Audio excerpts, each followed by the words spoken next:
Sayang ang data. Kaya nga ma'am, ako din ayaw ko na rin manood. Kasi alam nyo, sa totoo lang sa totoo lang talaga, natitrigger ako sa pag nakikinig ako sa kanya. Yung, naiirita ka ba? Minsan, minsan lampas irita na siya, minsan galit na siya. Kaya gusto mo na basagin yung screen ng cellphone mo. Gayunpaman, tiniyak ng Vice Presidente na babasahin pa rin niya ang kabuuang talumpati ng Pangulo. Dagdag pa ng ikalawang Pangulo, mahalagang basahin pa rin ang laman ng talumpati upang maunawaan ang mensaheng nais iparating ng Pangulo sa sambayanan, bagamat may pagdududa siya sa laman nito.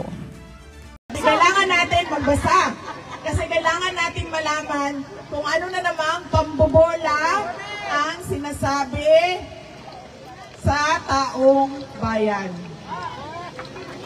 Ano na namang pambubudol.